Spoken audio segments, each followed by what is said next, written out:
but you are actually wrong in having that opinion. It's an opinion based on an assumed understanding of the technology.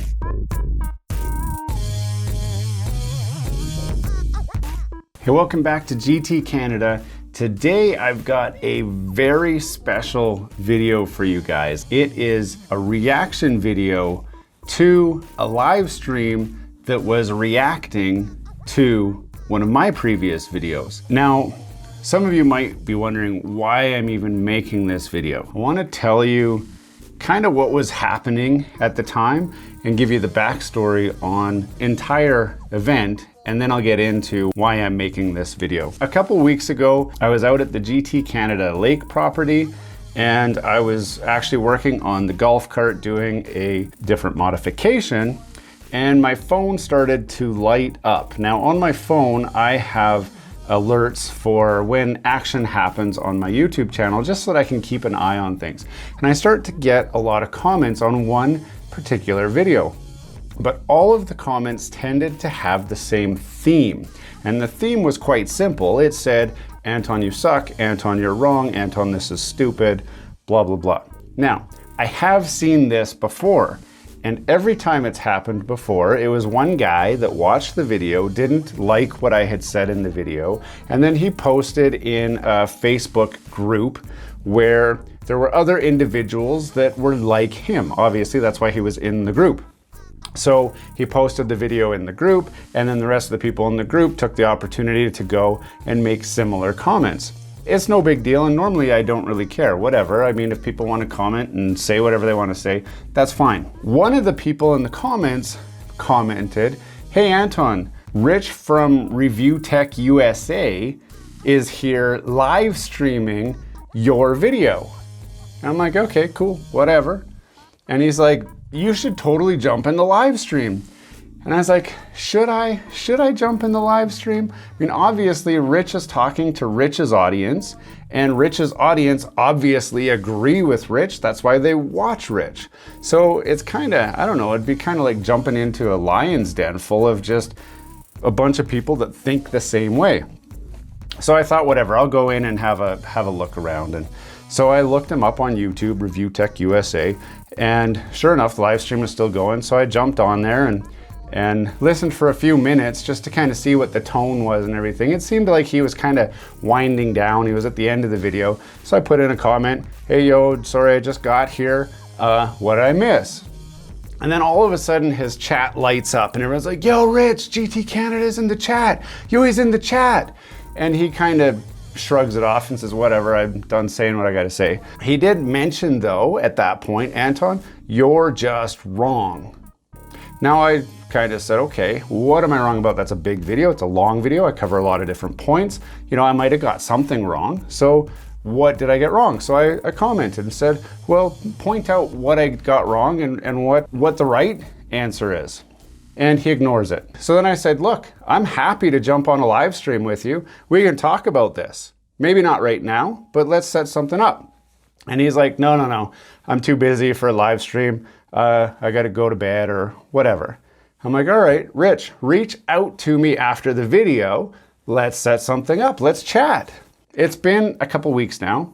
He has not reached out to me. I think he's probably moved on. So whatever. I thought about it a little bit more and I went back and watched my video. I'm like, I don't have it wrong. It's not wrong. It is actually correct. The points that I pointed out are correct. I'm gonna have to watch Rich's video to see what he says I've got wrong. So I have not watched Rich's video yet. I figured I would look it up online, watch it, react to it, and see if I can prove my factual points on here. I've talked to some people in my circle and they said, Anton, what would you gain from disputing this with Rich? And I don't know if I gain anything, but I'm not sure that I lose anything either. So I can't see anything bad happening from this. And I pointed out to my wife, I'm like, you know, it's kind of like everybody in different industries benefits from a good rivalry, you know, a friendly rivalry. And I'm like, you know, look at Pac and Biggie. And my wife's like, yeah, let's look at Pac and Biggie. I mean, where are both of them now? And I'm like, oh yeah, okay, so both of them died. So Rich, if you're watching this, I don't think this is as serious as Pac and Biggie. I don't care what you think, actually. And I don't think you care what I think. So we don't need to get, caught up in this whole thing. I'm going to prove how I'm right, and then, you can prove how you're right if you want. So again, I don't know what your points are. Maybe you have valid points. I haven't watched this yet. I'm gonna go jump onto your channel right now. View Tech USA. There you are right there. And skip it about. Pause that because I don't actually want to listen to that. So you live streamed this about 2 weeks ago. It was Friday, almost 2 weeks ago. So we'll just go to all videos and I'll just look for a live stream.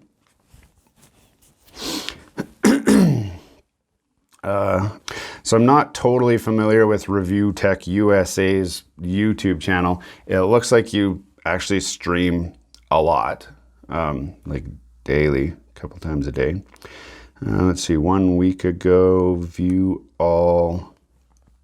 Now it should be in here, right? So it says 1 week ago, 1 week ago, 2 weeks ago. Okay, 2 weeks ago, streamed 2 weeks ago. But that's not it. 2 weeks ago, 2 weeks ago. Okay, so apparently, I don't see it in here. I thought I saw a thing that says past live streams, past live streams. Okay, 2 weeks ago, okay, 2 months ago, 3 months ago. That's weird. Okay, so side note on this, on my video that I did, after Rich's live stream was done, I continued to get people coming and making comments. And I didn't want them to think that it was not being disputed. So I actually put a comment on my video saying, hey, welcome everyone from Review Tech USA. Note that I am making a video to react to this and will dispute the claims to prove basically my innocence on my standpoint. And then I pinned it at the top. So I wonder if Rich went and deleted the video, maybe, so that I can't then review what he had to say. Again, I didn't catch the whole thing. I only caught the tail end. So let's see if I can find this any other way. Playlists. Samsung. Okay, created playlists. Let's see if he's got a playlist or something in here. Current events, select exposed podcast, Review Tech USA live streams. We can try that. Okay, and then there's his live streams. So if I click on that, okay, that'll pull up. Does that pull up dates?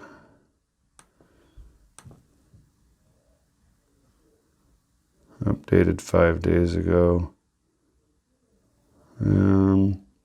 I think this is what he called it. Let's watch a terrible take on a next-gen console. I think that's it. Expose, expose, expose, expose, expose, expose, expose, expose. Okay, I see me in the thumbnail, so let's back up and see this. It's like by Canada or something like that. Solid Crusader, you still here? Solid Crusader. What official position on what matter? What are you talking about? Oh my goodness, get to the point. And we'll watch that. Just find it that way. Okay. GT Canada. GT Canada, good. Yeah, you figured it out. GT Canada, better recognize. It's a small channel, but what was... Yeah, here it is. Let me, I'll put this thumbnail up there. Let me change this. Oh my goodness, so much time setting it up. Let me change this. All right, so before I get into this, a couple of ground rules that I'm gonna set for myself.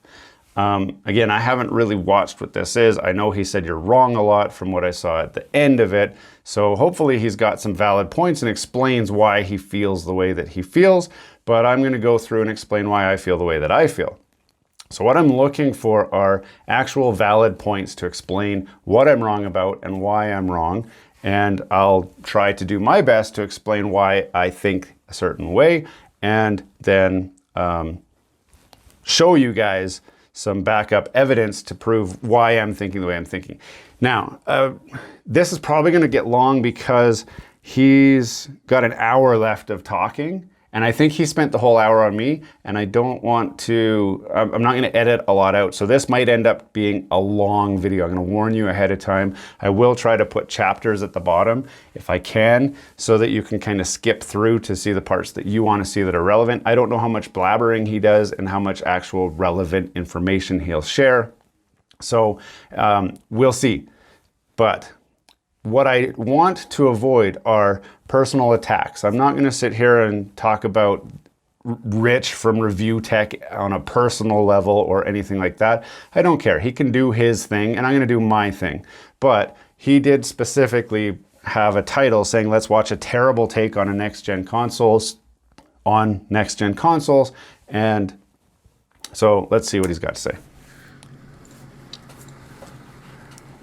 Boom, there we go. Holy, takes forever. There we go. Sorry, guys. All right, now I'll shrink myself. Yes, please. So I'll always start off with this. It's just the stock images. I don't know why I'm... This does not mean that I want to see anyone be bothered. Sony was too... This is just a very illogical take. I'm not saying everything's here. I didn't watch the whole video, but a lot of what he said, I'm just like, dude, you're kind of missing the point, bro. So here we go. Okay, might be missing the point. Do not Let's bother this dude. This is just me giving an opinion on his opinion. So there we go. And now I'm going to give my opinion on his opinion of my opinion. This is going to be awesome. Too early in releasing the PlayStation 5. They just were. They were. They were too... Now, yeah. I say they were too early because of the pandemic. They could have waited a year to get more... Look at the supply issues that they're having. But they're not early for the reasons that you're about to say, man. Now, I agree that they were too early. I explain why I think they're too early in this video. But I also agree that they were too early because of the pandemic. They had no reason at all to release when they did. They didn't have to. They're at the top of the game. PlayStation 4 is still selling very, very well. The only reason that they released when they did was because Microsoft was releasing. And they've learned already from their past when they put out the PlayStation 3 1 year after the Xbox 360. And they had to do a lot of catch up to get the market space that they were looking for, because a lot of people just jumped onto Microsoft because it was the first available next-gen console. So they couldn't wait, even though I wish they had of. But they made that decision, and that is what it is. Hey, welcome back to GT Canada. Today I do have a number of things to review with you in the... Is this set up in the background a green screen? I think it is. I just realized that now. Is. He's green screening his setup. Dude, don't do that. Yes.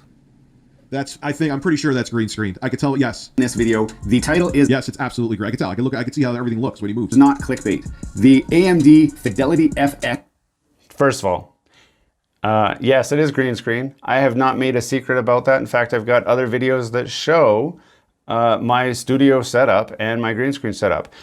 Interesting note, Rich spent the first half of his YouTube career voicing over gaming videos. He's sitting in front of his really sweet gaming setup that he has there, and it's a really sweet looking setup. And when I've been on YouTube for 10 years and have made some money from that, maybe I'll consider ditching my green screen and put a prop computer back there that I never actually used too. But for now, green screen's working just fine for me, but thank you for your thoughts on that matter. Still doesn't make me wrong.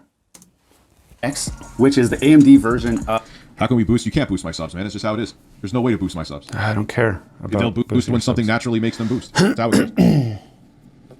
Of DLSS, which is what most people are familiar with currently. His take on DLSS is so fucking bad. It's so wrong, too. Because we actually have it out and can see it in real life. I'm going to explain to you what that is and why it is horrible for the PlayStation 5. And I'm going to tell you why the PlayStation 5 was launched too early. Why would you say that the Fidelity FX is horrible for next-gen consoles, man? He ties in the Xbox. I don't know why right now he's just saying PS5, because he ties in the Series X with this later, too. It's not bad. Now that that's out of the way, let's talk about this fidelity. I agree with the release too early. They released too early though for stock reasons, not for what he's about to say. FX first. If you've seen my other videos, you know that I already talked about it a little bit, actually a lot of a bit. So you can check that out over here. Back and finish watching this. But to try and catch everybody up. Yeah, dude, you've been plugging for way too. We're a minute 34 and you've been plugging. Like if it was an ad or something, fine. But you've been plugging for way too long. To speed. Okay. Again, thank you, Rich, for your opinion.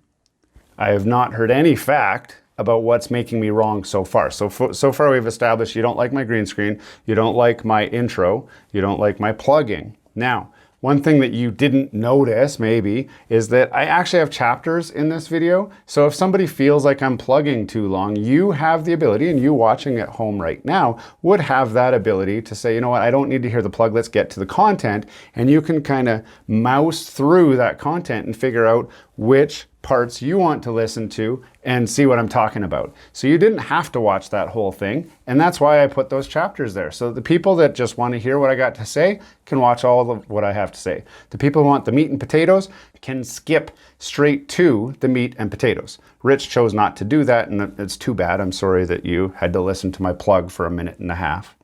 I will explain what that is. DLSS is Deep Learning Super Sampling. What does that mean in real life? So the best way that I can explain that to somebody is if you have an image, a digital image. Jesus, man, you jump cut more than I do. It is made up of pixels. So now he's complaining about my jump cuts. Okay, so again, still nothing saying what I'm wrong about yet. Each little dot is one pixel. Everyone pretty much that's watching this video should be familiar with what a pixel is. We see pixels in our digital pictures, we see them in our videos, we see them in our gaming. A lot of people... Yes, every display is made up of pixels, dude. We get it. Duh. Become aware of pixels. Okay, so first point Rich agrees with. Rich has confirmed that I am correct at this point. Pixels are pixels, and my explanation of pixels is good. If it was bad, he would have said it was bad. He didn't say it was bad. He said, come on, everybody knows what a pixel is. Now, if you're new to the channel, you might not understand that I try to explain things in a little bit of a simple way so that everyone can understand. I don't want everyone to have to be a tech geek to understand me. Maybe Review Tech USA is able to have higher conversations on super technical levels with his subscriber base, but that's not my target audience. My target audience is the person who wants to just hear it in plain English in a way that everyone can understand that doesn't get overcomplicated. So that's why I'm explaining what a pixel is, so that I know that we're all saying the same thing and we're all talking about the same thing. I'm glad that Rich agreed with my explanation of a pixel, because it seems pretty accurate to me. Pixels through with buying a television is at 7. So Rich, Windows 11 is going to have a feature for gaming called Direct Memory. It streams data directly from memory right to the GPU, bypassing the CPU. Ooh, interesting. That is interesting. That could go for some huge gains, man. 720p, is it 1080, is it 4K, is it 8K? What is it? Well, that number, the 720, the 1080, the 4K, the 8K, that's the number of pixels that are displayed across your screen in a vertical format. So if you have a 1080 screen, it's 1080 pixels down. He had to look that up. Well, that was a weird cut. That was a 1080. It's at 1080. That, like, whoa. And 1,900. And it was a weird cut. I agree. It's not cut for the reason that he thinks. I didn't actually just look it up then, but I do have a laptop available to me, so that while I'm making the video, I can reference certain information. I would think that that would make somebody say, okay, he just looked that up and he's right. So if there's other things where my jump cut's not quite as obvious, where you can see that I was looking at something, then I start talking to the camera, but I'm still saying stuff that has value, you would think that he would say, okay, well, this guy's actually at least fact-checking himself while he's making the video, and think that maybe there might be a little bit of truth to what I'm saying, rather than just towards the end saying you're just wrong. So again, second technical point, talking about the pixel counts and all of that for the HD formats, correct. So that's 2 for 2. 2 correct out of 2 correct. And 20 pixels wide. Each pixel represents data. Now, I can show you here's some images. So here's a good image right here. You can see 720p, you can see 1080, you can see 1440, which is a QHD, so it's kind of a hybrid. You can see 4K, which 4K is actually only 2,100. Why does he have 4K as 3840 by 2160 when it's 1920 by 1080? There's an oopsie. 60 pixels, so it's twice as many pixels at... Actually, not an oopsie. Let's look it up. What is 4K resolution? According to Wikipedia, 4K resolution refers to a horizontal display resolution of approximately 4,000 pixels. That's total. Commonly used several different 4K resolutions in television and consumer media. 2840 by 2160. That sounds like what I said. Is the dominant 4K standard, whereas the movie projection industry uses 4096 by 2160, so that makes a longer image, that's all. The 4K television market increases, the price fall dramatically during 2014-2015. So the resolution that you just stated does not exist anywhere on Wikipedia. So maybe you need to submit something to Wikipedia to explain about what 4K really is, since you are the expert. But for now, we're gonna say that's 3 right for GT Canada, and that is the first wrong for Review Tech. So Review Tech is trying to pretend like I'm the one with wrong information, and his first chance to try and explain where I'm wrong, he's wrong. Fortunately, too bad, I'm sorry. 4K is actually only 2,100. Why does he have 4K as 3840 by 2160 when it's 1920 by 1080? What even is 1920 by 1080? 1920 by 1080. An HD TV resolution. Yeah. So I don't know. I guess you're confused about what 4K is. There's an oopsie. 60 pixels. So it's twice as many pixels as 1080, and then 8K, which again is twice 4K.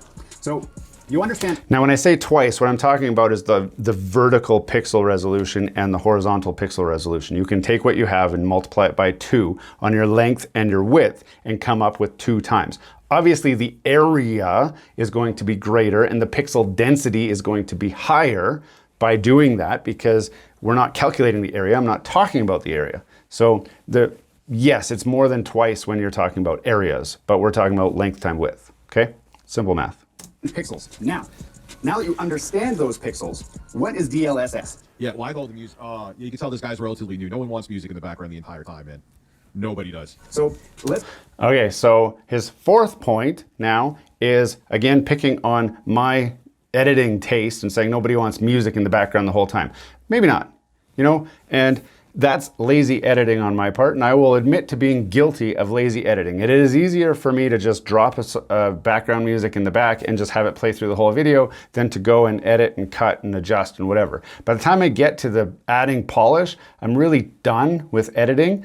Rich, I can see you don't like editing either, since you just do live streams or do a pre-recorded, essentially live stream with very few edits and not a whole lot of anything except you talking into a microphone, among other things. So I think you can appreciate the fact that I'm not an editor.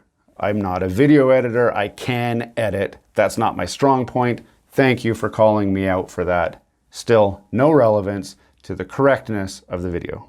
Let's pretend that you have a 1080p image that is this big, okay? And we want to display it on a 4K television, which is twice as big. So it's gonna go this big. When it goes this big, we do not increase the pixels. The pixels are the same. So if the pixels have this much space between them at this size, when we go twice as big, they have twice as much space. What DLSS does is it takes the gap between those pixels and draws its own lines in between to try to make each pixel connect in a seamless way that our eyes can see as smoother, higher resolution textures. That's what DLSS is. So essentially, it's upscaling. It's more than upscaling. You're wrong. You're factually 110% wrong. Upscaling just adds more pixels. Deep learning super sampling actually uses artificial intelligence to reconstruct the image to the point where sometimes an image using DLSS 2.0 looks in 4K looks better than a native 4K image. You're factually wrong. That's why this video is getting ragged on. Who's this $3? Leave him. Like, dude, again, it's just a bad take that I wanted to discuss. It's not, you know what I mean? Okay. Let's back up to the start of my explanation. I talked about pixels. I talked about pixel spacing, gaps between pixels. Notice how Rich was dead silent through that entire part of that explanation. Either he's thinking really slowly, or he's not sure what to think, or something. I'm not sure. The fact of the matter is, everything I said up to that point is actually factually correct, except for the part where I said it's basically upsampling. I would agree with his statement that DLSS is not basically upsampling. So I'll concede that part of this video so far, but everything before my statement about it being upsampling is 100% factually correct. Now, you don't believe me? Fine. Let's look up what DLSS is. I'm not talking about Fidelity FX right now. I'm talking strictly about DLSS, and there is a distinct difference, and I will get into that. But DLSS, let's look it up. So this is from NVIDIA's website, NVIDIA DLSS Max FES Max Quality powered by AI. Okay, NVIDIA DLSS Deep Learning Super Sampling is groundbreaking AI rendering technology that increases graphics performance using dedicated Tensor Core AI processors on RTX GPUs. DLSS taps into the power of a deep learning neural network to boost frame rates and generate beautiful, sharp images for your games. Let's try Wikipedia, see what they got to say. NVIDIA claims this technology upscales images. Wait a minute, upscales. Didn't I say upscales? Hold on, let me back up. Let me back up a little bit here. See if that's what I said. Sampling actually uses artificial intelligence to reconstruct the image to the point where... What is DLSS? Yeah, why don't... Its own lines in between to try to make each pixel connect in a seamless way that our eyes can see as smoother, higher resolution textures. That's what DLSS is. So essentially, it's upscaling. Oh. It's more than upscaling. Hold on. Wait. And Rich said it's more than that. And according to Wikipedia, wait a minute, what did it say? Claims this technology, NVIDIA claims this technology upscales images. Again, so now it seems like maybe I am right if NVIDIA themselves are saying that they're upscaling images. Now, with quality similar to that of rendering the image natively in the higher resolution, but with less computation done by the video card, allowing for higher graphical settings and frame rates for a given resolution. NVIDIA claims DLSS 2.0 offers image quality comparable to native resolution. Now, I would agree with this whole statement. I have compared side-by-sides of native 4K and DLSS 4K renderings, and I would absolutely agree that NVIDIA has done something that is more than upscaling, but it is still upscaling. Now, upscaling has a negative connotation, so obviously Rich wants to dispute the fact that it is not upscaling, but if you're taking an image that's this big and you're making it this big, you're upscaling. If you fill in the gaps in that image using some sort of wizardry, in NVIDIA's case, they are using AI technology to fill in the gaps and make the image look as good as the 4K native image. Fine, it's still upscaling. Is it bad upscaling? No, it's not. It's quite impressive upscaling, and they are doing a phenomenal job with the upscaling that they're doing. And the technology is opening up opportunities for higher graphical image quality and more particles and more textures, more lighting effects, more of everything because of their ability to upscale the image in a way that you and me as gamers are okay with. Okay? Can we all agree on that? Obviously, Rich from Review Tech USA does not agree with that, but I don't think Rich has read Wikipedia or the NVIDIA website to understand what DLSS is, apparently. You're wrong. You're factually 110% wrong. Upscaling just adds more pixels. Deep learning super sampling actually uses artificial intelligence to reconstruct the image to the point where sometimes an image using DLSS 2.0 looks in 4K looks better than a native 4K image. You're factually wrong. That's why this video is getting ragged on. Oh, he's got so much there. It is upscaling. We've just established that. So, Rich, sorry, you're wrong. It is upscaling. What you are describing is that you're okay. You're okay to accept the upscaled image because of the benefits that you gain by doing that. It doesn't make it not upscaled. And even if it looks better than the original image, which according to Wikipedia is not the case, it says, NVIDIA claims DLSS 2.0 offers image quality comparable to native resolution. And again, they cite their sources. So you can say, you know, Wikipedia is wrong, so you're wrong. Fine, whatever. Wikipedia is generally accepted as correct most time, and anything that is wrong is adjusted quickly. We're going to assume that it's already been adjusted and that this is correct, because I don't have all day to go and research a whole bunch of sources to try and prove my statements right when I knew they were right in the first place. So your statement about what it does, yes, it creates gaps. It fills those gaps in using AI. I am not talking about how the gaps are filled in. You want to stop and argue about how they're filled in, and because AI is doing it, it's more than upscaling. It's advanced upscaling is what it is. Is it acceptable? Sure. Is the image good? Yes, absolutely. Doesn't make me wrong. So I'm not going to accept a wrong on this one. You might have to accept a wrong or modify your explanation here, whichever. Who's this $3? Leave him. Like, dude, again, it's just a bad take that I wanted to discuss. Who's this? It's not, Whatever. you know what I mean? Okay, they've put a fan. That's funny. You can't see in the comments because I'm not showing that right now, but the dragon jumped on here and said, 4096 by 2160 is 4K rich, man. Come on, you just made yourself look dumb. That's funny. Even his own group is not totally blinded by his words. Fancy name on upscaling. They're taking a 10. But it's more than upscaling. It's a much bigger difference than just upscaling. It is. If it was just like I put a standard definition console on one of these TVs, that's just upscaling, and it looks like shit. That like, is. Put a PS2 on one of these OLEDs, You're it would right. look like garbage, unless you get some mods to it or mod it in HDMI output, or you get my point. But 100%.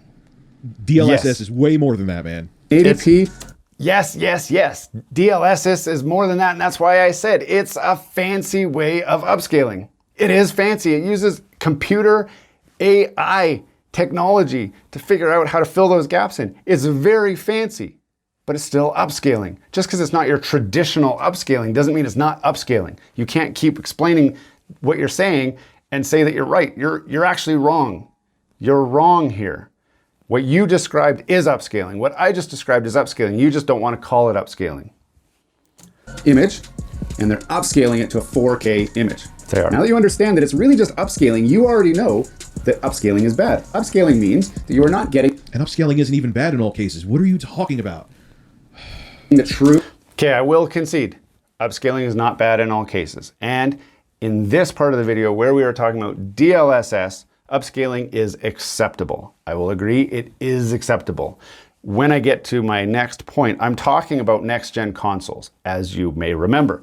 Next-gen consoles do not have access to DLSS. I was explaining what DLSS is so that we can go and talk about Fidelity FX and understand the differences. So we're still hung up right now on what DLSS is. So hopefully we can get past that quickly. Benefit of your television or your monitor. You've avoided upscaling because you pay top dollar for top performance and top image quality. The reason why DLSS or Fidelity FX, for those of us that are talking about a gaming system, is so important is these systems are not What I find so funny as capable I as can't the manufacturer would have you believe. What are you talking about? Okay. They're incredible for the price. Now, the 8th gen consoles I've always gone into is that you can make a better argument for. Even when they were launched, they were kind of shit. These are like... I appreciate you giving me the benefit of the doubt if we were having a different conversation and that you feel that the PlayStation 4 is not as good as what it could have been. But that's not what I'm talking about here. You are not building what the PS5 and Series X could do for $500. You're getting nowhere near it with a gaming PC, at least in 2021. What are you talking about? Now, when the PS4 and Xbox One came out, especially the Xbox One, much different story, or a substantially different story. I agree. And actually, when the PlayStation 4 came out, I actually kept my PlayStation 3 for 3 more years before I even considered a PlayStation 4 because I did not see any reason to upgrade at that time. I do have a PlayStation 4 now, and I do think they are doing impressive things with the PlayStation 4 now that they've figured out how to unlock and maximize that performance. But that's normal in the life cycle of a gaming system to initially start out slow and be just a little bit better and then get better in time.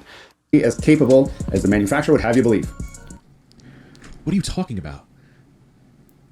they're incredible for the price. Now the 8th gen consoles I've always gone into is you can make a better argument for. Even when they were launched, they were kind of shit. These are like, you are not building what the PS5 and Series X could do for $500. You're getting nowhere near it with a gaming PC, at least in 2021. What are you talking about? Now, when the PS4 and Xbox One came out, especially the Xbox One, much different story, or a substantially different story. What are you talking about? Go, this guy, what's his name? GT Canada? Do me especially in Canada, do me a favor. Go try to build a computer with 4K high refresh rate output, 10 teraflops and change compute performance, talking about the PS5 right now, 8-core 16-thread processor, and a super fast SSD in it for $499. Especially in Canada. I'll wait. I'll sit and wait. Please, by all means, go try and do that. Okay. I feel like this could be a discussion for an entirely another video, but I'm going to try and explain it in simple terms in this video, and know that I'm probably going to go into much greater depth in another video. So if you're not subscribed, subscribe below. You can see the entire video explaining about the cost and the benefit of the PlayStation 5 or next gen consoles, current next gen consoles, whatever we want to call them.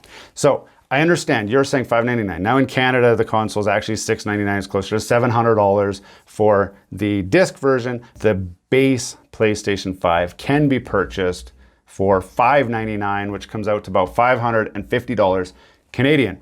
And I understand if I have only $550 in this market, my option is buy a PlayStation 5 or go and try and build a computer. And that's the scenario you're trying to set up. However, comparing the graphical capabilities of the $550 PlayStation 5 system to a $550 gaming PC would be a wrong assumption. And I'm going to tell you why, and I know you're shaking your head already and you know, doing whatever, but follow me here, okay? We know that the PlayStation 5 is a subsidized gaming system. What does that mean? That means Sony loses money on the sale of the system. That means by the time they make it, box it, ship it, and put it in the store, they get your $550, they've lost more than they just made. Okay? You show me a gaming system that is subsidized, and then we can talk about price for price, because it's not a fair comparison. Also, when I'm talking about what's good or bad in this next gen console war, I am not talking about specs. Now I know you're going to start rolling your eyes right away. Bear with me. I don't care what the specs of the console are. What I care about is what the real world application of those specs are. And there is a very well documented bunch of videos that are out there, and you can watch them. I'm not going to point you to them because you can find them yourself, where people compare the PlayStation 4 to the PlayStation 5. I personally have a PlayStation 5 and a PlayStation 4 Pro and a PlayStation 4. And if you've seen my LAN party setup, you know that I've got TVs right beside each other, the same TVs. And when I've got my PlayStation 5 right next to a PlayStation 4 Pro and I'm playing Cold War and my wife is on the TV next to me playing Cold War, there is no appreciable difference in the graphics on the screen between those two systems.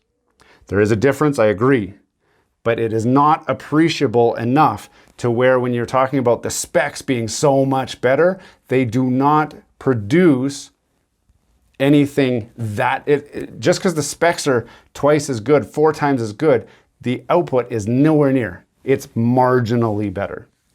Okay? That's what I'm talking about. Now, we can speculate on what kind of system I can build if I subsidized it. I've tried to figure out what the real value of the PlayStation 5 is, because a lot of people have settled on $50. That Sony loses $50 for every system sold. Again, that is not the real number, because we are strictly talking about cost to manufacture. We are not talking about markup or anything like that. So even if you say, well, the system is really a $600 system, and that's where Sony breaks even, we're still not able to compare a $600 manufactured cost system to a $600 MSRP system, because the $600 system in the store was only $200 to manufacture. So you can see the PlayStation is way better than that when you're comparing cost to performance. So suddenly, the computer behind you that cost you $2,000 is actually supposed to be comparable to your PlayStation 5 when I look at it that way. I realize that my opinion on this is probably not a popular one. It's probably not an opinion that everybody shares, and I understand that. I don't want to get too sidetracked on this and give you more reason to say I'm wrong. But in this case, I would argue that if you allow me to consider subsidies and manufacturing cost to come up with a true value of a PlayStation 5 and compare it to a gaming rig that I can build with those same allowances, suddenly the performance becomes much closer in line. If you will not allow me that, that's fine. We don't need to talk about it anymore. You said you were waiting. There you go. I know. I'm going to repeat it again so that you don't think that I've missaid what I'm trying to say. They are not as powerful as you would be led to believe. How can I say? They're exactly as powerful as we thought they were going to be. No one was led to believe anything. I guess I can't dispute that. They are as powerful as we were told they were. Yes, the performance specs are exactly what they were. Again, I'm talking about real world applications. When I look at a game, it does not seem to be marketably faster or better in any appreciable way when it comes to visuals. Right now, I'll add the caveat, right now. We are very early in this gaming generation, and we saw the same thing when the PlayStation 3 to 4 jump happened because it just wasn't being optimized. The PlayStation 5 is not likely being optimized right now, so in time it will get better and the gap will widen. I agree, but right now it is not. That. Well, take for example the PlayStation 5. That's what I own, that's what I have experience with. Is that, do you have that on that imaginary desk you have behind you that's actually a green screen? Just curious. Don't green screen your setup, man. Don't green screen your setup. Don't do that. It just looks weird. You're better off sitting like in a garage. Looks just weird. Decent lighting. We have ray tracing. Okay, so here, look. This is the empty box that I have my PlayStation 5 in. Now you can either believe that I bought an empty PlayStation 5 box or that I actually have one. Also, if you watch my other videos, you can see me sitting beside a PlayStation 5. Maybe I borrowed that from somebody, so I don't really know. But yes, I do have a real PlayStation 5, and I've already talked to you about my green screen. I like it. But we can't turn ray tracing on with 120 hertz resolution. Why? 120 hertz resolution? You mean refresh rate? Yes, I mean refresh rate.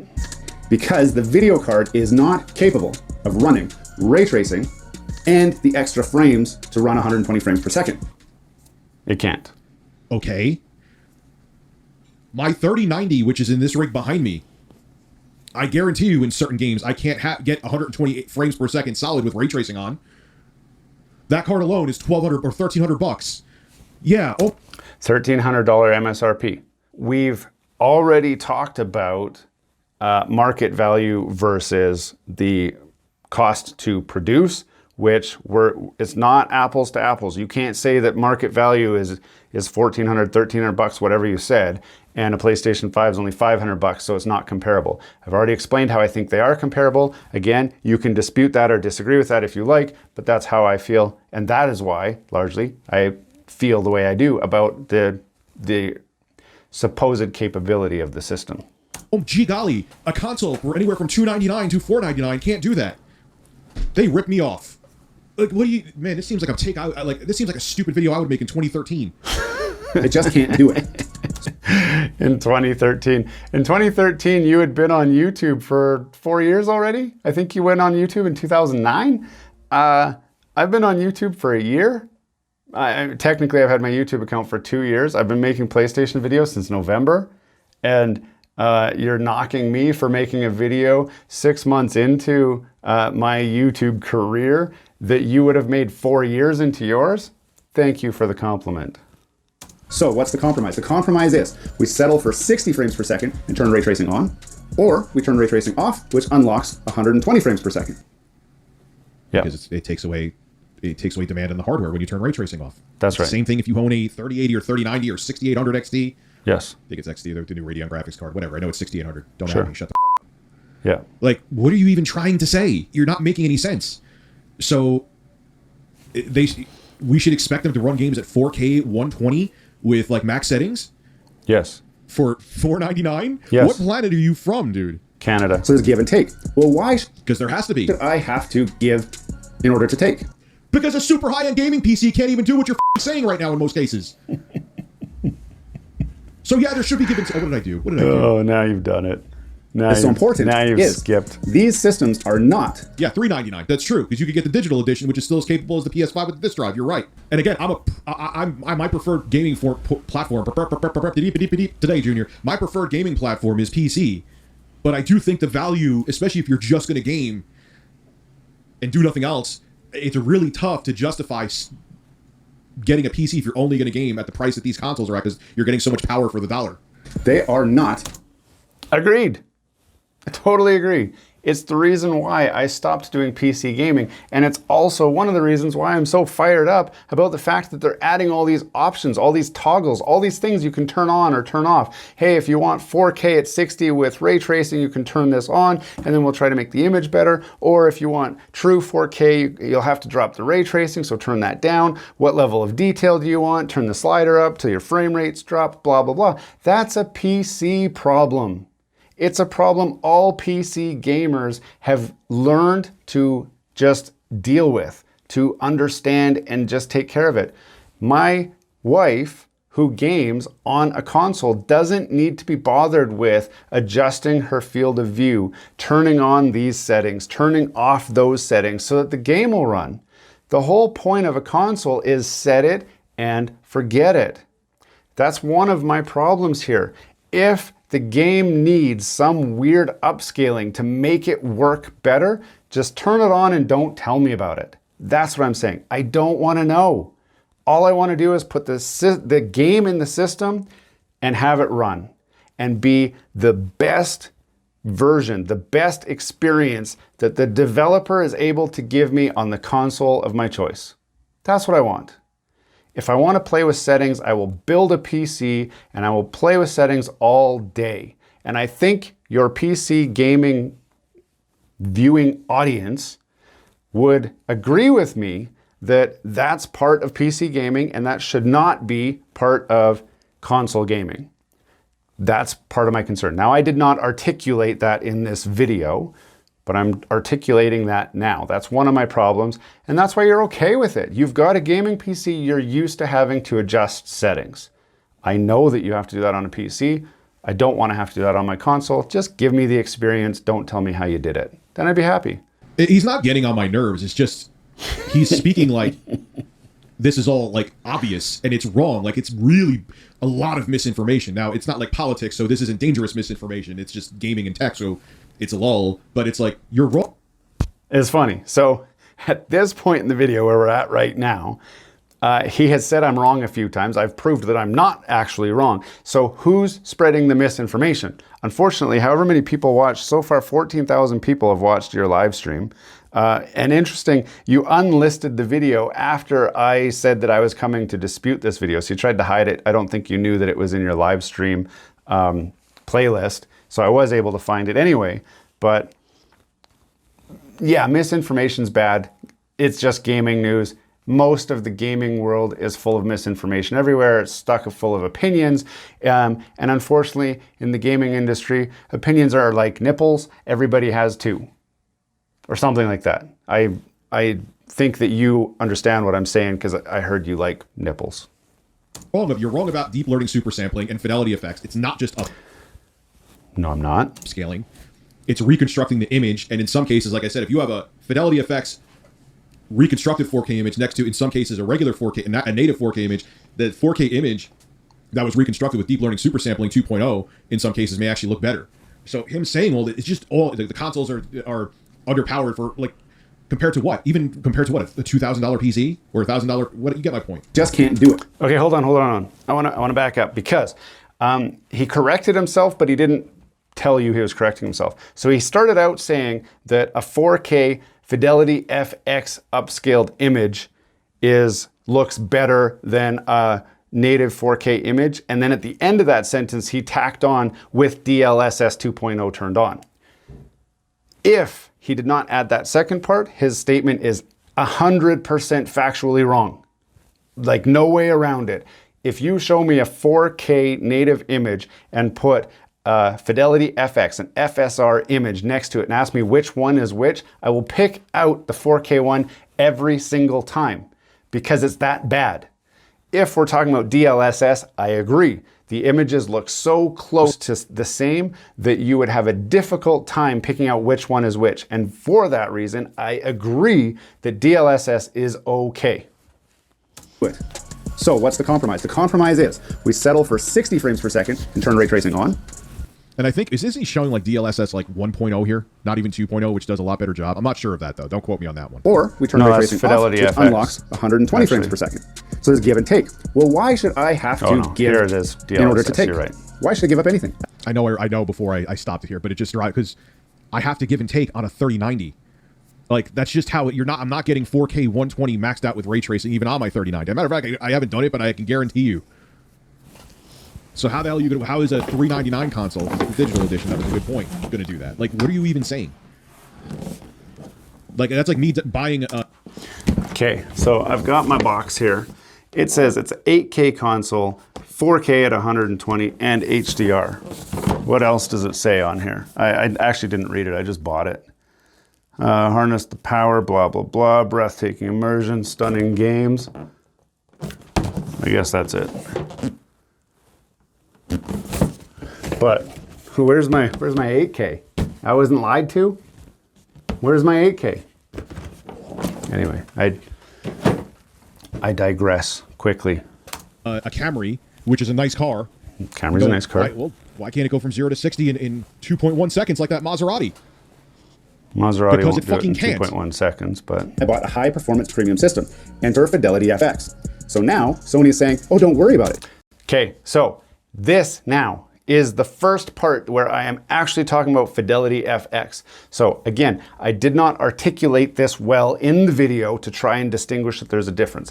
Up until now, I've been talking about DLSS 2.0, which is a phenomenal system. It seems to work great, and it does have lots of benefits, and I'm okay with DLSS 2.0. It is still upscaling, but it's not bad upscaling. Now we're gonna talk about FSR, okay? You will hardly recognize the difference in the image.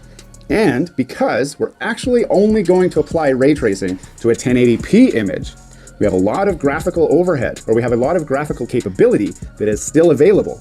And it is easier for us to ray trace and 120 frames per second at 1080p, expand the image out, and use the leftover processing power to fill in the blanks of that image so that you think you have a 4K image, and you won't even notice the difference. That's what they're saying, you won't notice. Oh, did he pause? I'm not saying you won't notice the difference, but it's a way that you could make hardware more capable, and the difference in visual fidelity will be minimal.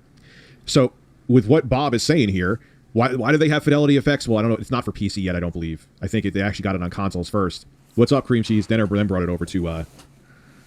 it's a flattering. Then they're going to bring it over to PC. Pause screen. So with this guy's take, so why do I need it on PC if I have a high-end PC? Why do they offer DLSS on it? Because it's a way to... Not DLSS, we're talking about FSR now, okay? DLSS is over. That conversation was over. We've moved on. And they're reconstructing the image. It's not just upscaling, and it does give you more overhead. So if you want to play Call of Duty 120 FPS, they give you different DLSS options. With DLSS, yes. Let's talk about FSR. Like, this is such a really bad take. And it's not a really bad take because I just disagree with what he's saying. He's just actually wrong.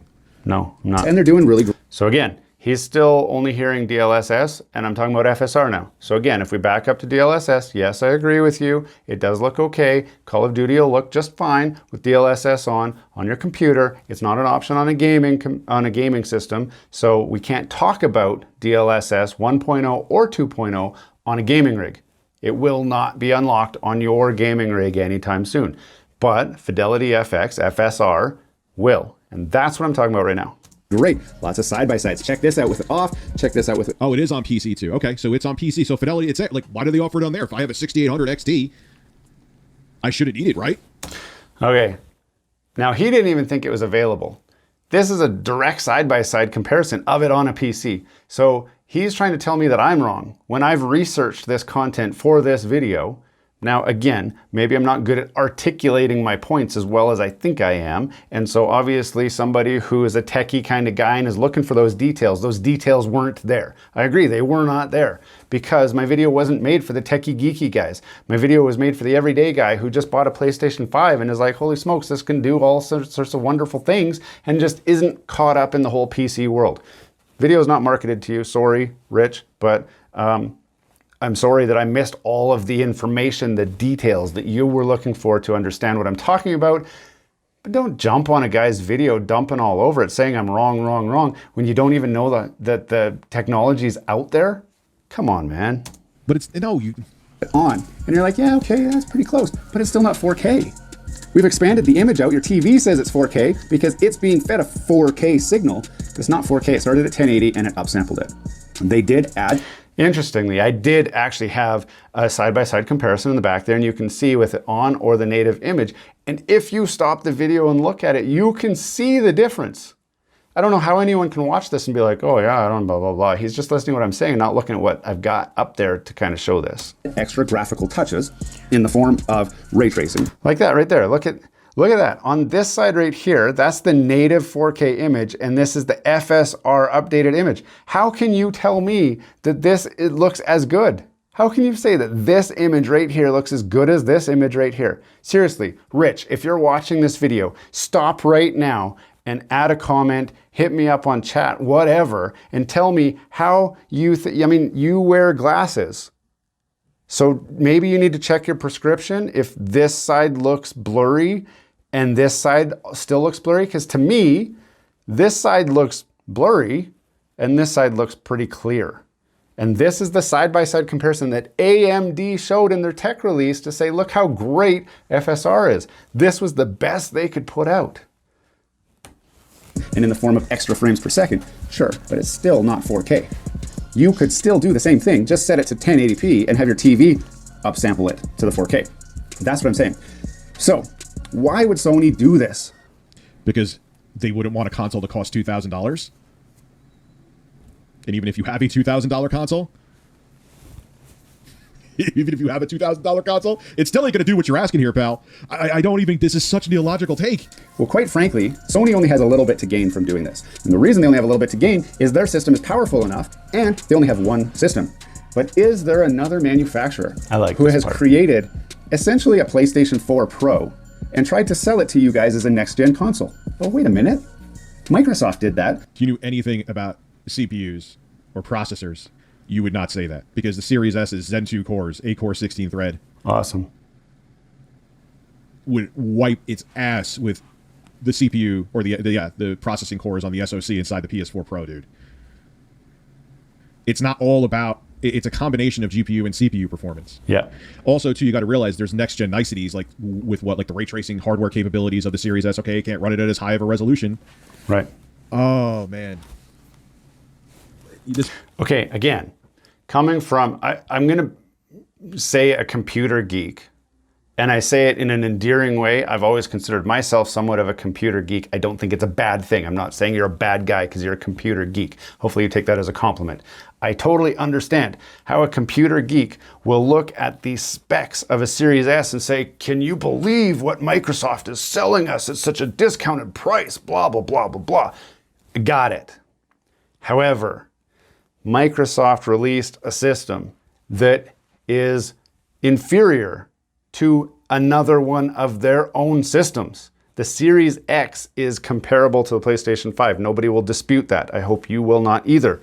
The Series S is not as powerful as the Series X or a PlayStation 5. I also hope you will not dispute that. I understand that as a spec for spec machine, it's impressive for the dollar price. But when we're talking about next-gen gaming, Microsoft has released an inferior system to the two flagship systems. Microsoft is the only one who has released a two-tier gaming system that does not have the same specs. Sony has two systems, but both of them are identical, with where one has a drive and one does not. That's the only difference. spec for spec, it's identical. So Sony has nothing to lose by releasing those two systems, because any game that's made for one will work on the other interchangeably because the specs are the same. Microsoft has not done that. Microsoft released a gaming system that the Series S cannot play a Series X game with all the graphics turned up. They can't. And I know you're not going to dispute that because you're not an idiot. You know that it's not the same. And I just said it's an inferior system and you're trying to argue that it's not. It is. When I'm comparing against two flagship systems. That's what I'm saying.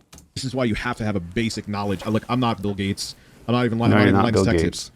Tips. You're not Linus Tech Tips. You don't know what you're talking about, dude. I do actually. Like literally, factually, you're wrong. Again, it's not opinion. You're wrong. When they sold you a Series... Again, your opinion is that I'm wrong. But you are actually wrong in having that opinion, and it is an unresearched and it's an opinion based on an assumed understanding of the technology. Let's say that's the nice way to say it. You clearly have not fully understood what the technology is. You maybe have experience using the technology, but you do not have experience with how the technology works. All right? Sorry. Series S. They sold you a half-baked piece of junk Yes. at a cheaper price, told you it's a next-gen gaming system, and you said, yay. Well, that can't even do 4K. But No, can't. with this Fidelity FX option, they can take a 1080p signal, they can expand it out, apply It's not just a signal. That was I could tell by the words he's using. He doesn't fully understand what the fuck he's talking about. all these graphical wizardry to make it better. We can put that out at 60 frames per second, and then we can upscale it to 4K, use the software to fill in the dots, and it doesn't require as much power as doing a full 4K signal with all of those graphics. And look, I've talked about my shortcomings and concerns with the Series S many times, and I stand by virtually all of what I said. But to say it's a PS4 Pro and not understand the hardware architecture at all, like this guy obviously doesn't, is just misinformation. Again, I'm not going to claim that I understand all of the hardware architecture because I wouldn't be that stupid to try and pretend that I do. But I do understand technology. I do understand what the experience ends up looking like. And I can tell you that if you put a Series S game on a TV, a 4K TV, and stick it next to a Series X and a PlayStation 5 on the other side, everybody will look at the Series S and say, why does that one look so funny? Because you don't have to understand the ins and outs of the technology to understand that what you're looking at is not the same as this or that. And that's what I'm saying. And I would argue that if you take a PlayStation 4 Pro game, PlayStation 4 running on a PlayStation 4 game running on a PlayStation 4 Pro, put it on a TV, put the same game on a Series S next to it, and then you place your PlayStation 5 and your Xbox Series X beside those, everybody will single out the PlayStation 4 Pro and the Series S games and consider them pretty much equal and say something's wrong with both of those compared to the other two. And I'm happy to do a side-by-side comparison to prove this theory. And I would challenge you to tell me I'm wrong. Like, I'll wait for you to tell me that I'm wrong in saying that. You're telling me that the Series S looks as good as a PlayStation 5 or a Series X? Like, I don't think so. I don't think anybody thinks so. I hope that you will agree with me in that. Benefits nothing or very little. You'll get your ray tracing at 120 hertz at 1080p with it upsampled to 4K, or you can just turn one or the other off. You could decide. So Microsoft stands to gain. Now here's the big kicker for me. Sony was too early in releasing the PlayStation 5. Yeah. They just were. They were. And I think that they did Not for the reasons that you're saying. not expect to release it this year. They knew that Microsoft was talking about releasing their system this year or late last year, but Sony didn't want to release theirs. Why? Because, quite frankly, the PlayStation 4 Pro, if it could enable Fidelity FX, would be able to turn out graphics that look better than they currently do and would almost be next-gen type of graphics. They didn't need to do that because they released the PlayStation 5, but they were early. Mm-hmm. There's no way they could get the same games to run on the PS4 Pro that you could on the PS5. Yep. With how Yep. vastly inferior the CPU, Jaguar CPU cores are in there. No, they could. What are you even saying right now? I'll tell you what I'm saying. And I think the GPU in there is like maybe equivalent. I remember Richard from Digital Foundry saying that it was like maybe an RX 480. RX 480, yeah. Come on, man. Come on, man. What yeah. are you on about, RX 480. That's why there's... I'll tell you what I'm on about. Hold on. I'm glad that he said that the PlayStation 4 Pro is equivalent to an RX 480. I have done research and I've found some people say 470, other people say a 480. So we'll just go with 480 because that's what Tech Tips USA says it is, and he knows everything. So because he knows everything, this video comes from a different YouTube channel. You may have heard of it. It's called Linus Tech Tips. They make a lot of videos about technology and stuff like that, and they generally seem to get it right. There's been a few times where even they get it wrong, and they've corrected themselves after the fact. But they made a very in-depth video about Fidelity FX Super Resolution. In fact, I will dive into parts of this video to show you in the real world what I'm talking about, so that if you've watched this far, you can decide for yourself with real evidence-based facts to decide, is Anton right or is Rich right? Because that's what this has turned into. Rich has said I'm wrong, I say I'm right. Rich has to be wrong if I'm right. I'm sorry, that's the way it is. So on here they say FSR, Fidelity FX Super Resolution, is running on the current Radeon cards. And if we look down here, right here, it says Radeon RX 480, 470, 460. So we've agreed that the PlayStation 4 Pro has equivalent to a 470 or a 480 card. And AMD has said that FSR will work on cards as low as that. And Rich just said that the PlayStation 4 is equivalent to a 480. It is an AMD graphics card on there, GPU, in the PlayStation 4. Quite frankly, the PlayStation 4 Pro, if it could enable Fidelity FX, would be able to turn out which it can. We just discovered that when I showed you that, right? So we're gonna agree that it could enable Fidelity FX, especially when you understand that Fidelity FX is actually a software-enabled solution. It is not hardware-enabled. So all a coder, all a manufacturer has to do, or a software company has to do, is enable it in their software automatically without doing anything else. That's all you gotta do. Graphics that look better than they currently do, yep, and would almost be next-gen type of graphics. They didn't need to do that because they released the PlayStation 5, but they were early. I see Rich thinking about it. He's got his finger. He's like, what is he saying? He's either trying to come up with something witty to say, or he's like, I don't fully understand what this guy's saying right now. So let's see what he has to say. There's no way they could get the same games to run on the PS4 Pro that you could on the PS5 with how vastly inferior the CPU, Jaguar CPU cores are in there. What are you even saying right now? Okay, what am I saying? I'm saying turn on Fidelity FX in the PlayStation 4 Pro. You will unlock capabilities to add graphical elements that you would not be able to add currently without it. This whole video has been you telling me about how wonderful these upscalers are, because it reduces the load on the GPU so that you can add more things into your video games that you wouldn't be able to do otherwise. Why wouldn't it work on a PlayStation 4 Pro to make the graphics better when you just spent an hour telling me how wrong I am about the graphics being better? Now I'm saying let's put it on a PlayStation 4 and you're like, it doesn't make things better, idiot. I mean, come on, pick a side, man. And I think the GPU in there is like maybe equivalent. I remember Richard from Digital Foundry saying that it was like maybe an RX 480. Yes, RX 480. We're agreeing with that. Come on, man. What are you on about, dude? That's why there's supply shortages. That's why their press releases were so late. There's supply shortages because we just went through a major pandemic, which caused supply shortages, for semiconductor shortages. There's supply shortages with fucking cars right now. Yeah. It wasn't because it was rushed to market.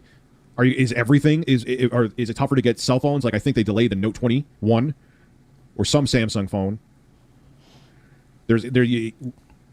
Cars are not being manufactured because of semiconductor shortages. Is that because the PlayStation 5 was rushed? Oh man. No, but if it didn't come to market, there would be manufacturing capabilities for your Note 20 that you wanted or your car that you wanted to get, because Sony wouldn't be using that space to build semiconductors for their system that they didn't launch yet.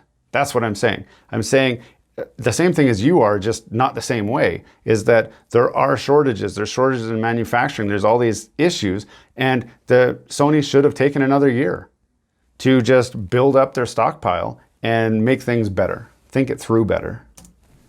Microsoft was releasing press on their Xbox a year ago, and they had all the specs out. Nobody knew the specs on the PlayStation 5, and they waited to the last minute. Some people think that's because Sony was calculated and so careful with when they released it and all this. I think it just wasn't ready yet. They had some ideas. They just went and pushed a proof of concept out. You're thinking wrong. Your thinking is so wrong. Because this is all like a 5-minute internet search. Look, I've made mistakes before, but this is like, you're just putting out straight bullshit right now. The door. So that's why next. So I didn't articulate it well. This is my opinion. I am not talking facts at this point. And I'm pretty sure I said, I think blah, blah, blah. Whenever someone says, I think, that means that's what you think. It doesn't mean that it's right or wrong or anything. It's just what that person thinks. Now, you don't have to agree with me on that statement. That does not make the rest of this video wrong. Up until this point, the video was very factual about this is how these things work. And now I'm going to tie it all in with my ultimate conclusion. Next year, they're already talking about a different processor for the PlayStation 5. So the current processor is a 7nm part, and they're talking about going to a 6, which is a big difference. That actually will have implications for power consumption as well as size of the main board that's required, because the chip could actually be smaller. So that will open the door for a... Okay. What does that have to do with the console being rushed? The chipset that's inside of the Series X is also 7 nanometers. Why aren't you saying they rushed it? They always shrink the fabrication process and don't change like the exterior of a console, but the fabrication process is they shrink dies all the time. Yes. They may be shrinking the die more so because it may help with, because they could get bigger yields because they're shrinking the die, and with what's going on with semiconductor shortages, it could benefit them that way. Yeah. But they shrink the, like I said, they shrink processors all the time. Yes, they make it run cooler, less power. They do. How is this a conspiracy that Sony rushed the PS5 to market? Like, I could see maybe there'd be somewhat more of an argument if the Series X had a 6 nanometer chip and the PS5 had a 7, and then they're going to a 6. Maybe that would give more validity to your very dumb conspiracy, but okay. A redesign. It's funny that I even have to explain myself sometimes. But since I saw you sat back and stopped paying attention, I will catch you up again. Let's look at previous life cycles of consoles. When the PlayStation 4 came out, 6 months into its release, there was no press releases about how they were going to shrink the die and make a smaller processor, manufacture it on a smaller manufacturing process. There was no discussion about that. They kept the same main board for a number of years. It was the PlayStation 4 Fat for a number of years before they switched to the Slim. They did not change the manufacturing process mid-cycle. The only time manufacturing processes came into play was when they were making the Slim, and again when they made the PlayStation 4 Pro. So they made different main board versions, yes, but ultimately the processor remained the same, the specs remained the same, everything was remaining the same. In this case, the PlayStation 5 has barely come out and they're already talking about changing essentially everything. They have to redesign everything in order to accommodate a smaller manufacturing process for your chip. That's just the way it is. You can't just drop it on. They're not going to stick like some adapter on there to make it fit. They're going to revamp the entire system. Nobody wants to revamp. That costs money. Why would they do that? If they were really ready for market, why would they need to revamp anything so early? It's just so early. And that's why you say, Microsoft has their chip and they're sticking with that, and the PlayStation 5 is the same. And so why are they even talking about, I don't understand. And that's what I'm trying to get at, is the fact that they barely put it out and they're already talking about revamping it. It's not a normal thing to do, and it has not been observed in a previous console generation. That's what I have to compare to, not what you think is reasonable. Look at what they have done in the past, and they've never done that. Now I might be wrong, correct me if I'm wrong. If you know of a console that was revised soon after it came out, that was a long-term console, don't tell me about an obscure one that died 6 months later. Tell me about one of the big guys that went and released a console and then immediately released a revamp. I don't think it exists, and it certainly doesn't exist in Sony's life cycle. That's what I'm saying. Possibility with a PlayStation. No, they're not redesigning it, and you know that. I've even made a video on this before. You're not going to notice a fucking thing from the exterior. It's not going to be a PS5 Slim a year after the original console came out. Right. You know that. 5, i.e. I hope not. That is not a PS5 Slim. That will be a few years away. And sorry, I didn't see your video about that. But I'm saying that let's look at the previous versions. They did not switch the processor type or die size or anything like that. They didn't change any of that so early in that console's release. Like a PS5 Slim. It's way too early for a PS5 Slim though, so some people are saying they're going to keep the same design, just the guts are going to be a little bit smaller and they'll have room for better cooling, which the cooling is actually not too bad on the system. I think that it... I just re-said what you say that you probably said in a different video. So why would they have to do it for the cooling? They're just making it because... It was rushed. Oh my goodness, why do they have to do it for the cooling? And why wouldn't they? If they're keeping the same outside dimensions, but the inside is smaller, that means there's more airspace. If there's more airspace, why wouldn't they upgrade the cooling? I mean, why wouldn't they?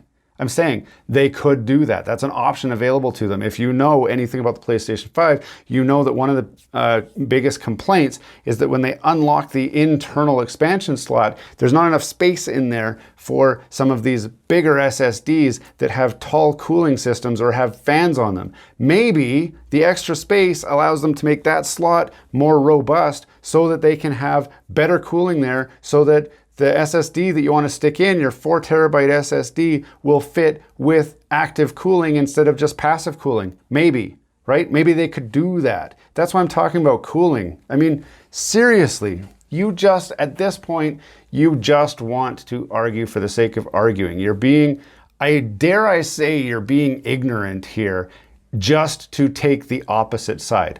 Now, I'm happy to take the opposite side in an argument, and I could happily argue your points against my points just as well, because that's what I do for fun, okay? And it seems like you do that for fun too, but come on, like, you owe it to your audience to not just be ignorant for the sake of being ignorant. Maybe that's who you are.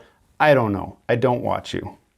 And I think the reason they rushed it was because they learned during the PlayStation 3 launch that the Xbox 360, it was out for 1 full year before the PlayStation 3, and it took the PlayStation 3 all the way to the end of its life cycle to catch up to the Xbox and ultimately pass it. Yeah, but more of the reason, it wasn't the year delay, which, yeah, it didn't help, but it was also that the PlayStation 3 was way more expensive than the 360, depending on which version you got. But even like that...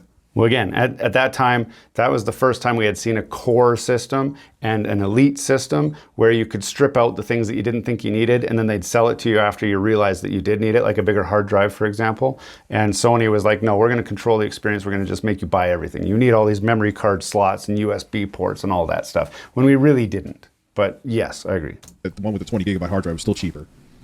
Yes, it was. That's what really did that. Yeah. That's an interesting still to have them on. But it was a year ahead. Christmas to next Christmas. By the way.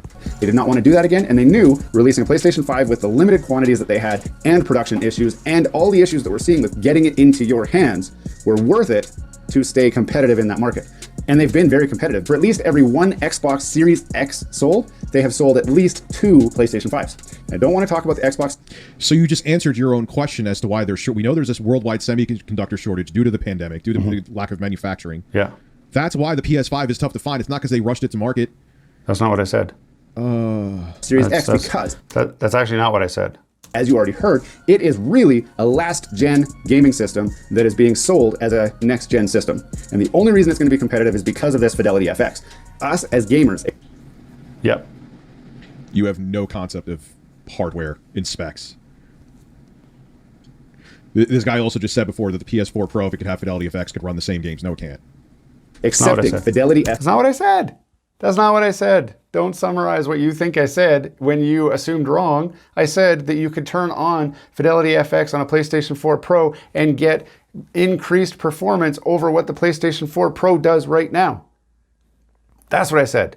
And I would argue that the visual representation on the screen would be comparable enough that we would be happy to have waited even 2 more years for the PlayStation 5 to come out, because we would have been held over. Sony wasn't going to do that. I just explained why.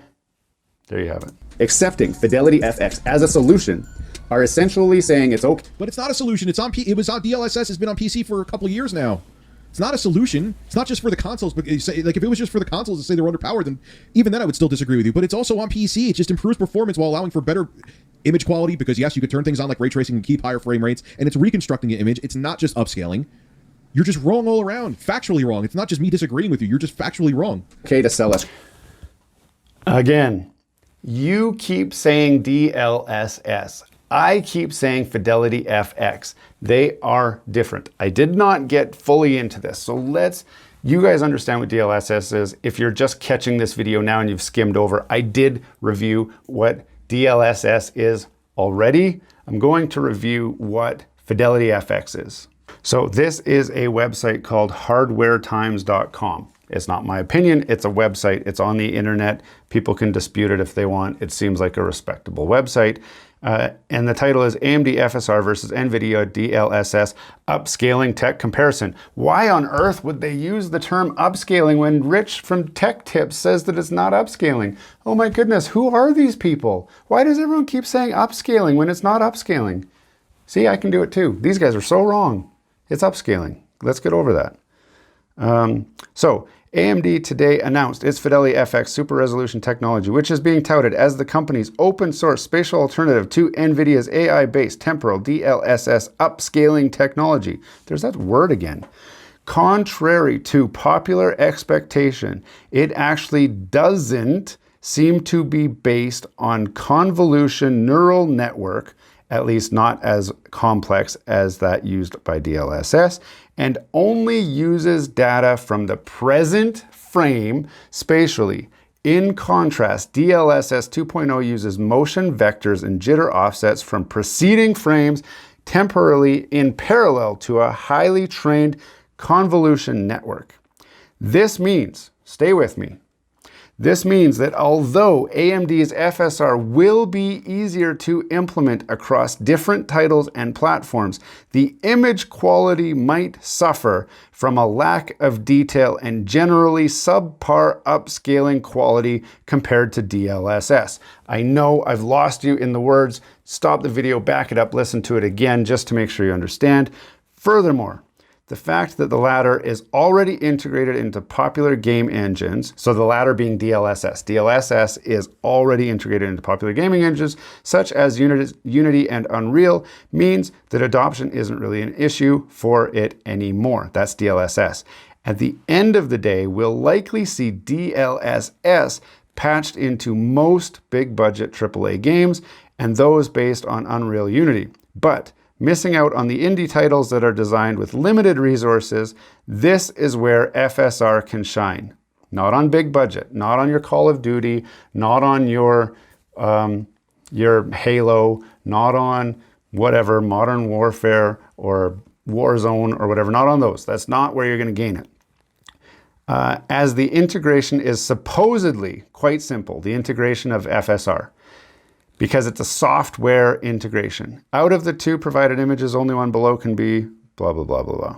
So here, let's look at this. As you can see in the below shot, there is a fair bit of reduction in the LOD, the level of detail, with the ground textures. In fact, these kinds of textures are generally quite easy to upscale, there's that word again, and most TAA-based upsamplers do a pretty good job here. Unfortunately, AMD's FSR doesn't do a very good job here. A lot of detail is lost, similar to most other clamping-based upsamplers.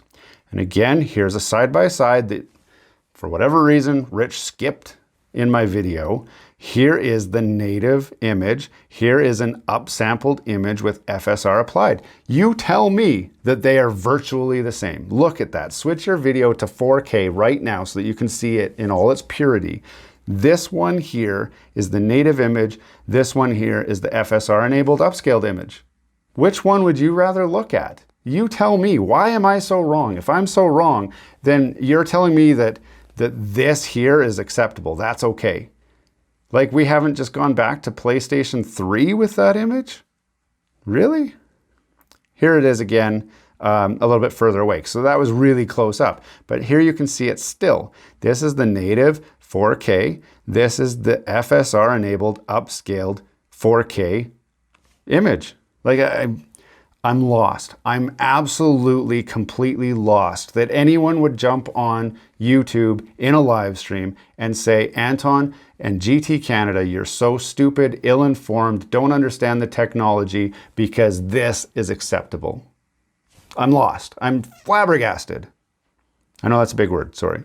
Here's some side-by-sides of the video that I had in my video. You can see the detail here. You can see how it's all fuzzy there. Okay, so this is another website. Again, this one's called windowscentral.com. I don't know, are they credible? You decide. And here they are talking about Fidelity FX and DLSS. So AMD Fidelity FX Super Resolution is certainly a mouthful, but it's already been shortened down to FSR. We've been calling it FSR, so hopefully you're still with us. This is AMD's answer to NVIDIA DLSS, set to launch June 22nd, 2021. FSR has launched, which we went over.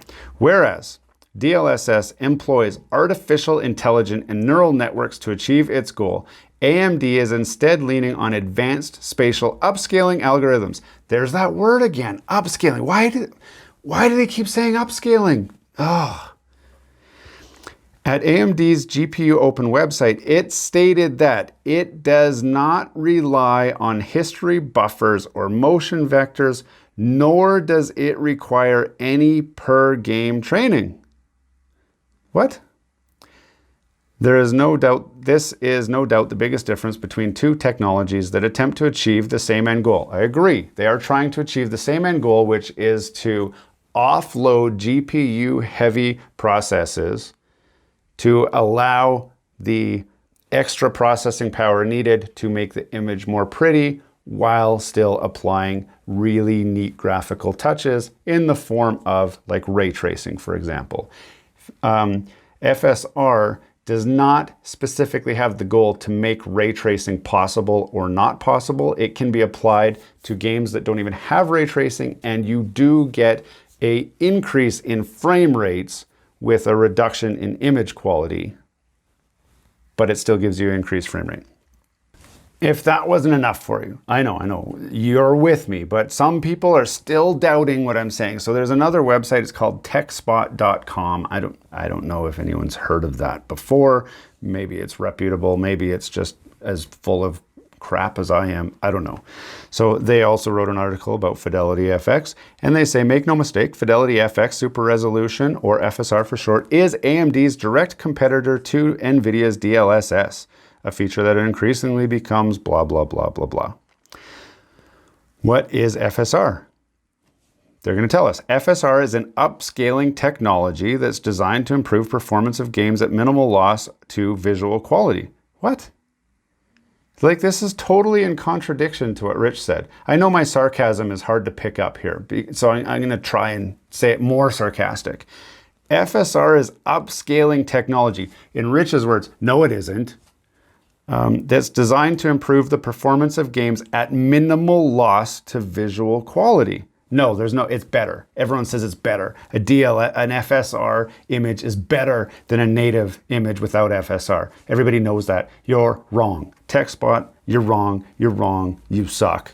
You're wrong. Like DLSS and checkerboard rendering, the concept is that you can reduce the game's rendering resolution, drop the resolution, the source resolution, and use an algorithm to upscale. Why did I say upscale again? Upscale the image to your target resolution, 4K, typically the native resolution of your monitor. So in this case, we're saying 4K. Reducing the rendering resolution improves performance substantially, and if the upscaling technique is good enough, upscaling there, they said it again, this can be achieved while preserving most of the image detail. Yes, and DLSS does a good job of preserving, FSR does not.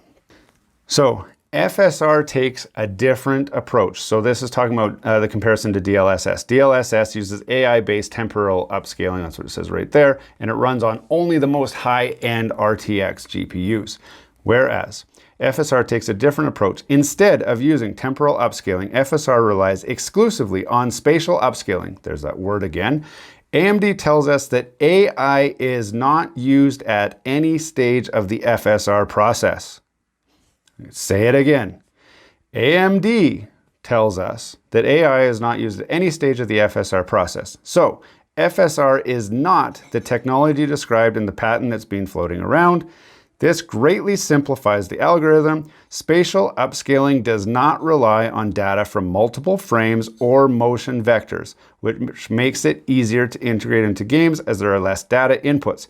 However, with less data to work with, spatial upscaling algorithms need to be really good at figuring out how to reconstruct the image, and traditionally this is where they've fallen short. Hopefully he's almost done. I think he is. Crappy hardware, and then Yeah, us as gamers, I hate when people do that. Like, I don't speak for you. You guys can speak for yourselves. Us as gamers, like, first off, I hate the word gamers, but fix it with software. And I don't like that message. I hope you don't like that message. I want the next gen system. so you want gaming consoles that cost like $3,000 and still wouldn't do what you're asking of right now. Yes. I want to play my games at 4K 120 with max settings with ray tracing on natively. Yes. Damn you, 3090. Us as gamers shouldn't stand for this. And Whatever. I don't think this is what it takes to get there. This is what it takes to patch out our lack of hardware. It's good for PC gamers. Why? Because your GPU, your video card dollars, will now go further than before. You can now breathe new life into your video card that supports Fidelity FX or supports DLSS and get a little bit more performance with good visual quality at the same time, for now. So what they're doing the same thing on consoles, but you're just saying... You just totally contradicted yourself. No, I didn't. Why is it okay on... Stay with me. And oh, God, Christ. But that's really only supposed to be a stopgap to get you to the next video card, which No, it's will not. You're totally misrepresenting DLSS. No, it's not. give you... Again, you keep saying DLSS. I have a feeling you have no idea what Fidelity FX actually is. That's what I have a feeling. And I think that's why you're so upset about this video, because you don't understand Fidelity FX, FSR. You don't understand it. You only understand DLSS because that's the flagship upscaling solution that's not upscaling, right? But because you only understand that and you heard that AMD's response to that was this FSR, you just think they're the same. They're not the same. And I've just shown everyone that they're not the same. And so that's why I'm talking about one the one way and the other way. Obviously, I think you're lost. better performance. But I've never been okay with upsampled images, and I don't feel good about the PlayStation 5 having upsampled images. See, you could tell this guy didn't look into what DLSS, because I was kind of saying that before. I'd rather have, native images, but then when you really look into DLSS, especially 2.0, Yeah. and Fidelity FX, there's so many benefits to it. Not and Fidelity FX. Stop saying Fidelity FX in the same sentence as DLSS. Stop it. And to say that us as gamers should have, like, I know, demand, you what don't are the like that. demands? You're not part making of an that. unaffordable console Don't worry about that. that no one would buy? Okay, I'm going to stop watching this because I have no idea what he says after this. I think he just starts to ramble because my video is pretty much done at this point. So I'm going to leave you with Linus Tech Tips. And we're going to look at the video that they released, I believe, right after mine. Let me see. Okay, so I released this video on June 11th. Okay, that's when I dropped this video. And Linus Tech Tips released this video on June 22nd, where they take a deep dive into Fidelity FX and what the real world ramifications are of turning it on. Okay, now I would like to show you some of their side-by-sides, and I'm going to... So this is straight from AMD's thing. I'll put the link in the description to their video so you can watch the video. It's actually a very good video. It is very techy. It's the video that Rich from Tech Tips USA probably wishes that I made because it has all the technical jargon. It gets you totally lost in all of this technicality of the whole thing. I was taking everything I learned from all of this information and putting it into a nicely packaged up thing so that you could understand it without having to get lost in all this tech. So I'm going to just stop with some freeze frames so that you can see what I see and understand what I'm talking about. So here's Godfall. On this side, it says 4K native. What that means is the computer is rendering the game at 4K without any special upscaling techniques applied. That's what this means. Now, here is Godfall at the 4K quality setting. I know you're gonna, you can get lost in this. Techie guys will understand this, but just so that everyone understands what we're talking about here. What this is, they take a lower signal. They take a lower resolution image and they make it better.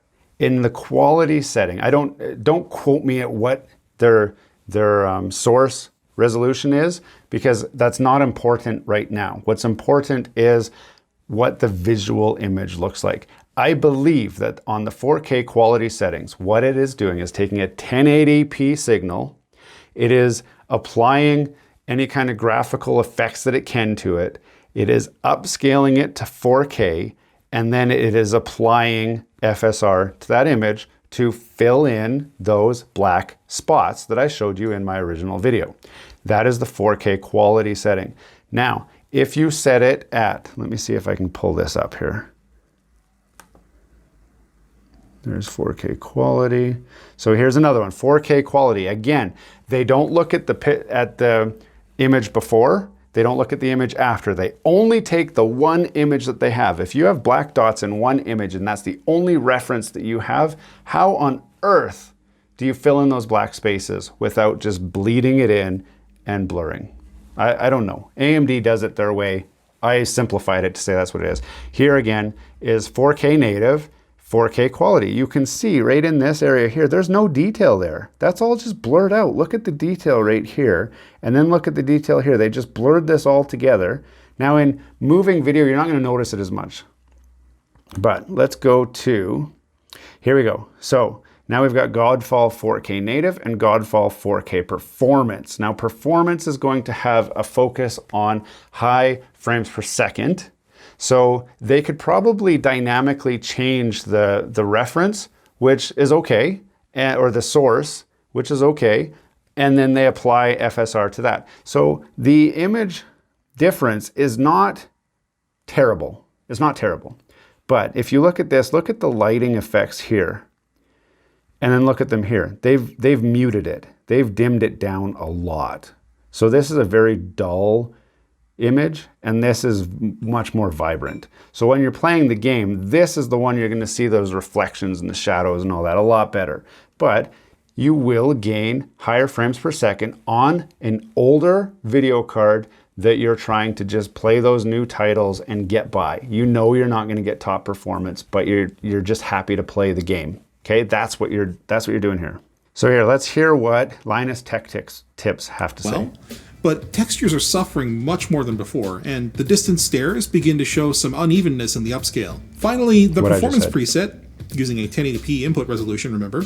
Okay, so he just confirmed it's 1080p input resolution. Gives us much blurrier textures and a more shimmery... Blurry textures? Why would they say blurry textures when I was saying that they're blurring the textures and I'm wrong? ...scene overall, which could be distracting.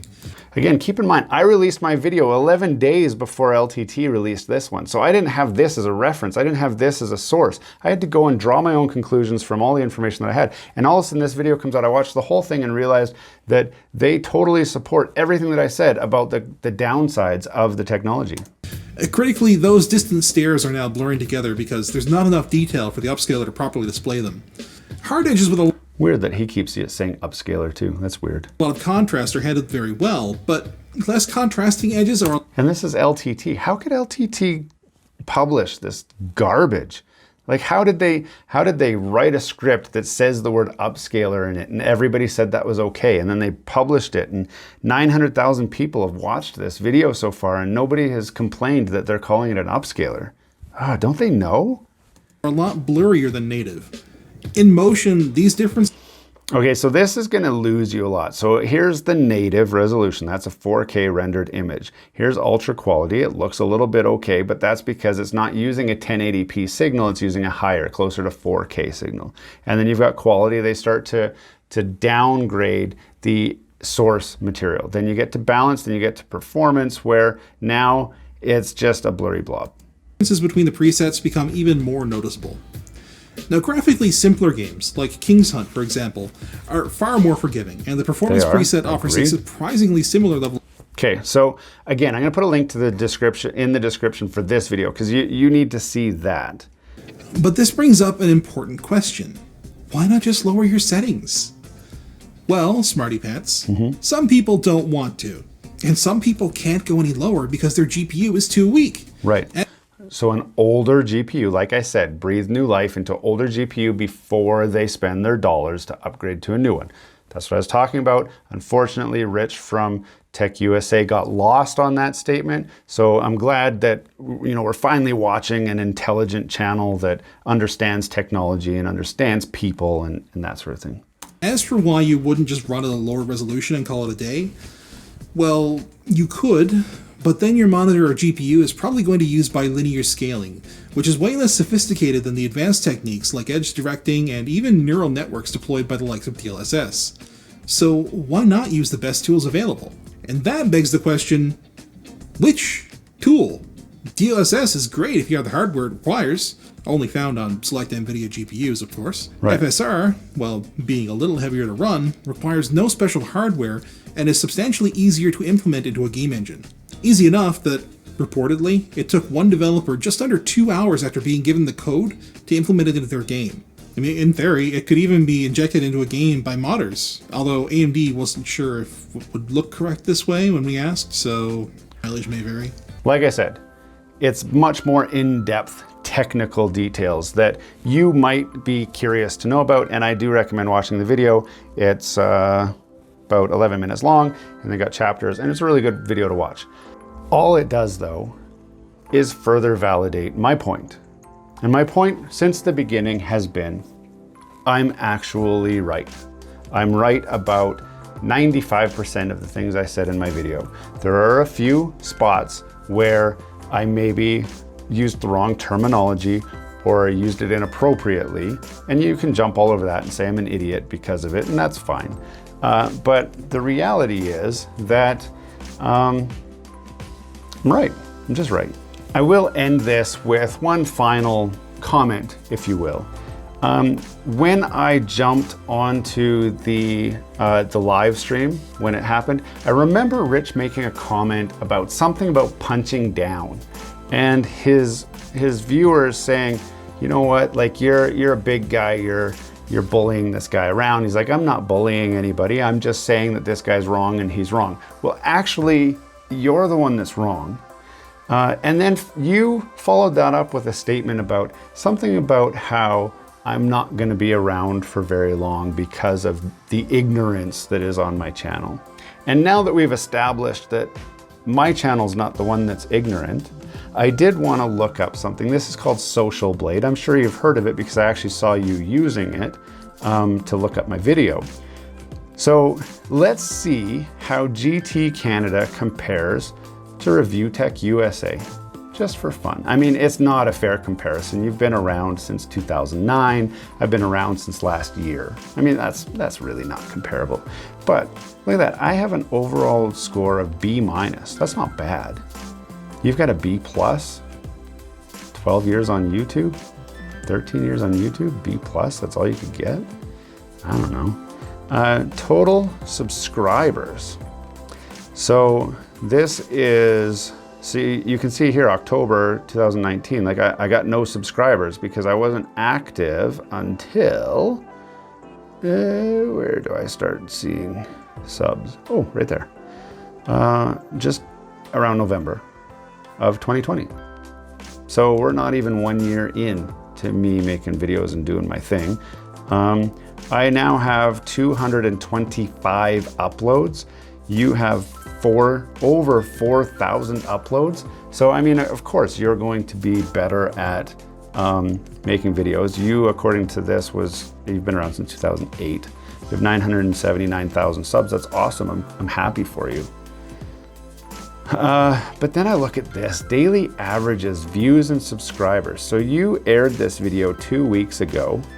And since then, according to Social Blade, you lost 1,000 subscribers, you lost another 1,000 subscribers, and you lost another 1,000 subscribers. Meanwhile, I've been gaining subscribers, not a lot, 10 to 20 a day, but someone who's commenting about not being around any longer, I find it just fascinating that your average subscribers are minus 133 daily. Minus 133, while I'm gaining an average of 8.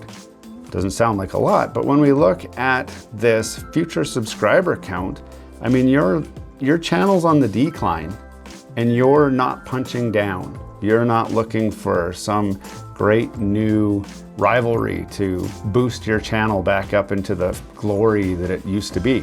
So I'll end with this. Back to the Pac and Biggie rivalry. I got nothing to lose. I'm going up from here.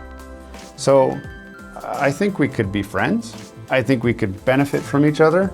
And I think that you should slow down a little bit. And when your subscribers get all fanatical about somebody who says something other than what they really think, maybe you should stop and do a little bit of research before you try to put someone's video on blast on a live stream when you have no understanding of what that video is even talking about.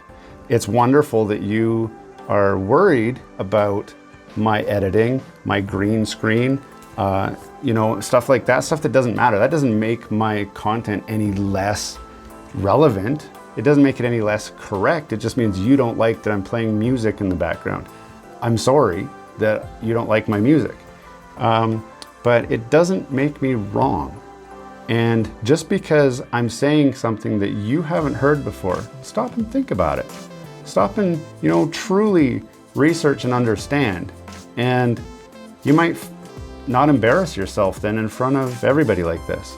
So I know your viewers were happy to jump along in the chat and, oh yeah, this guy's so dumb. Oh, he's so boring. Oh, I don't even know what he's talking about anymore. Oh, Rich, you're so much smarter than this guy. I'm glad you've got your little clique that plays to you.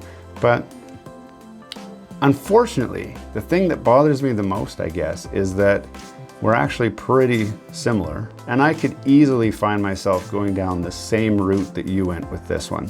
So I am, since I'm relatively new, going to try and adjust the format of my videos so that it's more in line with a Linus Tech Tips video and less in line with a Review Tech USA video.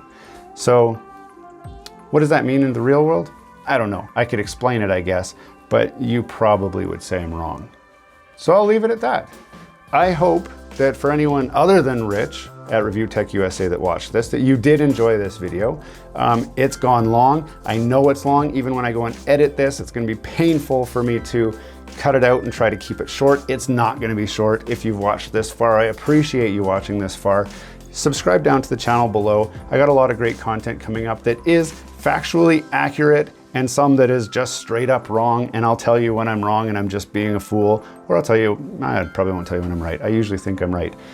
You can check out some of our other videos over here. We got a lot of great content that you can check out on the back end until the new content comes out. We hope to see you again, but until next time, have a great day.